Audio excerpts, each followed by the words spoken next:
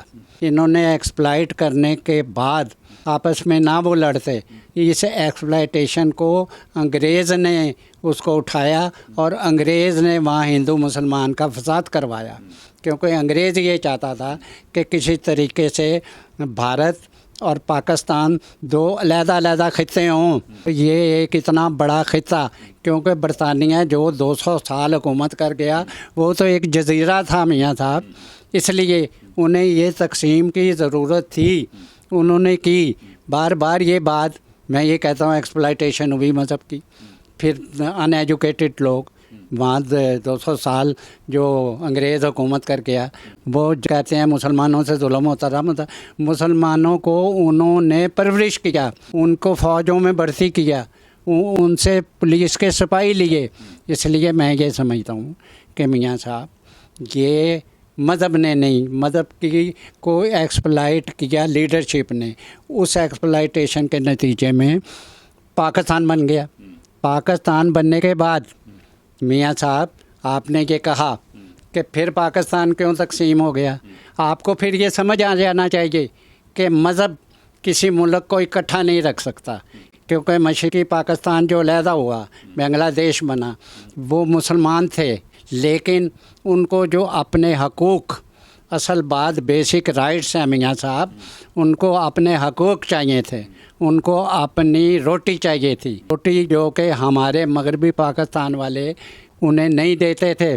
انہوں نے پھر آپ کو یہ بات ثابت کر دی کہ بھائی مذہب خالی یہ ایک نہیں ہے چیز جو ملکوں کو اکٹھا رکھ سکے. سوال یہ ہے کہ تقسیم کر دی، تقسیم ہو گئی، اس وقت کیا آپ سمجھتے ہیں امریکہ، برطانیہ، یورپ یا کوئی دوسرا ملک وہ رکاوٹ ہے کہ انڈیا اور پاکستان کے تعلقات بہتر ہوں؟ اس وقت پاکستان اور انڈیا کے درمیان کیا رکاوٹ ہے؟ اگر لوگوں نے تقسیم کو ایکسیپٹ نہیں کیا، انگریزوں نے تقسیم کی، انگریزوں کے ایجنٹوں نے تقسیم کی، تو اب کیا رکاوٹ ہے؟ اب یہ لوگ مل کیوں نہیں سکتے؟ ملنا تو دور کی بات ہے کہ یہ آپس میں تجارت تک بھی نہیں کر سکتے. اس کی کیا وجہ؟ میاں صاحب آپ کا سوال کہ اب کیا رکاوٹ ہے کہ ہم دبئی کے تھرو تجارت کرتے ہیں، کیوں نہیں ہندوستان سے تجارت کرتے جبکہ بارڈر اکٹھے ہیں؟ اس لیے میں یہ سمجھتا ہوں کہ آپ نے یہ سوال کیا کہ اب کون نہیں ہونے دے رہا. یہ میں بتاتا ہوں کون نہیں ہونے دے رہا. یہ اسٹیبلشمنٹ نہیں ہونے دے رہی کہ بھارت اور ہم اکٹھے ہو جائیں. اکٹھے مینز میں یہ نہیں کہہ رہا کہ مرج کر جائیں، میرا مطلب اکٹھے مینز تجارت کریں، لوگ ایک دوسرے کو ملیں. یہاں مہاجر اتنا آیا ہے، ان کی رشتہ داریاں ساری ہندوستان میں ہیں، یہ آپس میں ملیں، ویزے لیں ایک دوسرے کو. اسٹیبلشمنٹ رکاوٹ ہے. یہاں کا تاجر رکاوٹ ہے، کیونکہ جو چیز بھارت سے یہاں پر 100 روپے کی آئے گی، یہ 500 کی بیچ رہا ہے، 1000 کی بیچ رہا ہے. تیسری رکاوٹ جو ہے یہاں کا پولیٹیشن ہے، وہ پولیٹیشن کہ جس کی اتنی حیثیت نہیں، جس کو آپ سیاستدان کہہ نہیں سکتے، نہ اسے جمہوریت کا پتہ ہے، نہ اسے صوبائی خود مختاری کا پتہ ہے. وہ لوگ جو 18ویں ترمیم کے خلاف ہیں وہ رکاوٹ ہیں. جوڈیشری ہے، یہ بھی نہیں چاہتی کہ آپ کسی طریقے سے، کیونکہ ہندوستان میں وہاں کی عدالتیں انصاف کرتی ہیں اور یہ ان کے ججز، ان کے بیٹے، ان کے رشتہ دار یہ حاکم وقت کے ملازم ہوتے ہیں. اگر یہ رکاوٹیں آپ بیچ میں سے ختم کر دیں تو یہاں کے عوام، پاکستان کے عوام اور بھارت کے عوام یہ آپس میں نہ نفرت کرتے ہیں، نہ لڑنا چاہتے ہیں. اسٹیبلشمنٹ، جوڈیشری، جاگیردار، تاجر، آپ نے ایک حلقے کا ذکر نہیں کیا جو بہت مؤثر ہے، وہ مولوی حضرات ہیں.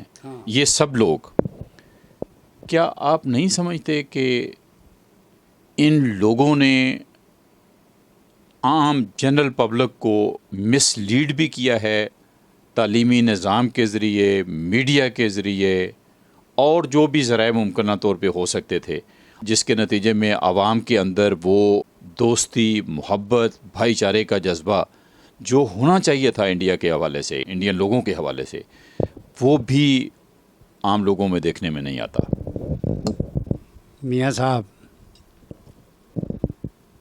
جب اس ملک سے یہ رکاوٹیں، میاں صاحب بہت بڑی رکاوٹیں ہیں یہ، کہ اگر یہاں لوگ پاکستان کے ہندوستان جانا شروع ہو جائیں ویزے لے کر، وہ ادھر آنا شروع ہو جائیں، وہ یہاں پر جو ڈکٹیٹرشپ، جو لوگوں کے حقوق کھائے جا رہے ہیں، وہ وہاں جا کے شور ڈالیں گے، اور جو یہاں سے ادھر جائیں گے وہ یہاں آ کے کہیں گے کہ بھائی وہاں تو نہ مہنگائی ہے، تعلیم بے پناہ ہے، اور لوگ وہاں پر بہت کم ان ایجوکیٹڈ ہیں۔ ایون یہ حالت ہو گئی ہے میاں صاحب کہ ساری دنیا میں آئی ٹی میں ہندوستان سب سے آگے ہے، تعلیم میں سب سے آگے ہے۔ اب میں گیت گانا نہیں چاہتا، وہ چاند تک وہ پہنچ گئے، اب ان میں غربت 16% رہ گئی سارے انڈیا میں، میرا مطلب، اور دیہاتوں میں انہوں نے بے پناہ کام کر لیا، بے پناہ ترقی دی۔ اس لیے میں سمجھتا ہوں کہ یہ رکاوٹیں اس لیے ہیں یہ کہ اگر آنا جانا شروع ہو گیا تو ایک دوسرے کا پتہ چلے گا، یہاں کی بیکورڈنس پاکستان کی، ان ایجوکیٹڈ لوگوں کی، یہاں پر لوگوں کی بری حالت کی، انہیں شہادت ملے گی، اور یہ جائیں گے تو وہاں ان کی ترقی، ان کی تعلیم، ان کی انسانیت، ان کو حقوق، یہ سارے دیکھ کے آئیں گے، اور یہ آ کے کہیں گے کہ یہ جاگیردار جو ہمیں کہتا ہے فلاں کو ووٹ دو، اور نہیں دو گے تو میں تمہیں گاؤں سے نکال دوں گا، تو وہاں پر تو کوئی جاگیردار نہیں ہے، لوگ اپنی مرضی سے ووٹ دیتے ہیں۔ اس لیے وہاں سے جب لوگ آئیں گے تو یہاں پر جمہوریت آئے گی، یہاں جینون سیاسی پارٹیاں بنیں گی۔ میں یہ آخر میں بات آپ کو بتاؤں کہ یہ طاقتیں جو رکاوٹ ہیں، یہ طاقتیں ایسے نہیں رہنی، عوام جو فیصلہ کریں الٹیمیٹلی وہی ہوتا ہے۔ اب میں سمجھ رہا ہوں کہ عوام یہ فیصلہ کر بیٹھی ہوئی ہے کہ ہمیں بھارت کے ساتھ تجارت چاہیے،